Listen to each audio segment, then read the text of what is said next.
Okay, the first way you're going to go to my.emu.edu. You're going to log in here with your name and password.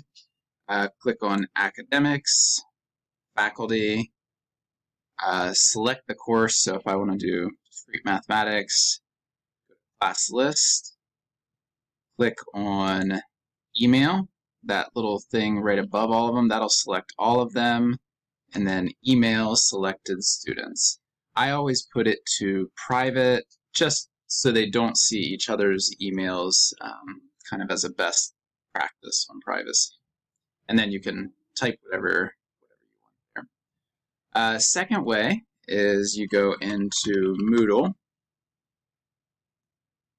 Once you are in Moodle, you'll click on the class that you want to email. Let's say I want to do my stats class.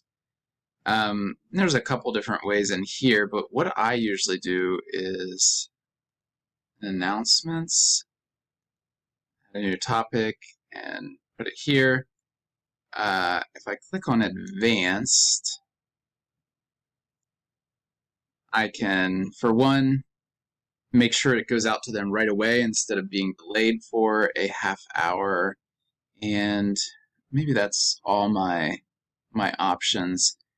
But this will also give an email to them, and it'll save a record in case you have students enter the class later.